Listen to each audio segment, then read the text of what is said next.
Hello everyone, it's Benjamin once again. This evening I am going to be making some illustration here on the bones of the head, that's bones of the skull and the neck. As you can see, the skull from different side. This is the posterior view. You can see as the neck, which consists of the cervical vertebra. Those are the bones of the neck, are supporting the head. As you can see, the head or the skull there. So I have the head, and in the head the skin is kind of faded. We can see the skull there. So we going to identify those bones and briefly discuss a little dissection of that. So let's start from the anterior view. The anterior view, that's the front side, which is facing me.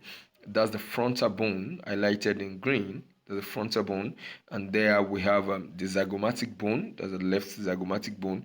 We have the maxilla, we have the mandible, we have the cartilage of the nasal bone.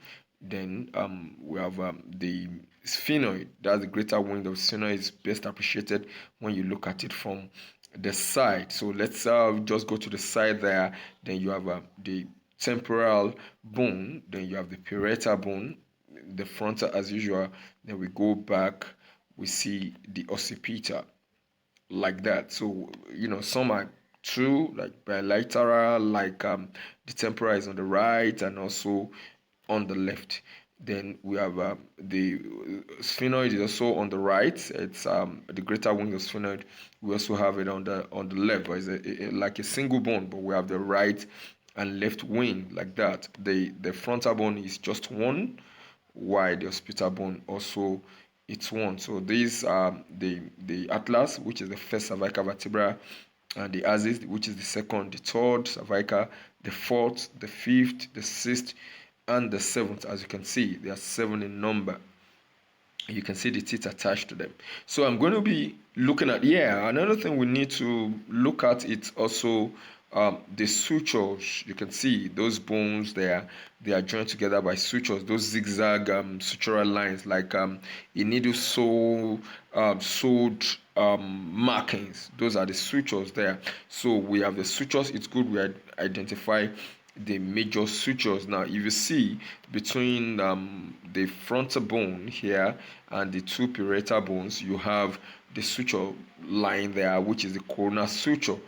And you also have at the back here, you see a suture between the two parietal bone and the occipital bone. That's the lumbar suture. So where these two sutures meet, the lumbar suture, or just a single lumbar suture, and the sagittal suture, which is the suture line between the two parietal bones, we call that landa. So that point there is the landa, where the sagittal suture that separates the two parietal bone meets with the lumbar suture, which separates the parietal bones from the occipital bone. Now at the front equally, we have the separation between the corona, the separation between the frontal bone and the two parietal bone is the coronal suture, and where the sutural line meets between the sagittal suture and the coronal suture is what we call where the sutural line meets is what we call the bregma at the front. So you have the lambda at the back and the bregma at the front. Now we have some other suture lines that separate the parietal from the temporal, then from the greater wing of sphenoid, like that. So those are not major sutural lines, and there's an H-shaped structure here, and that's the therion. So I think we have a brief explanation of the bones of the skull and the several sutures that makes it up. So see you in the next class. Bye for now.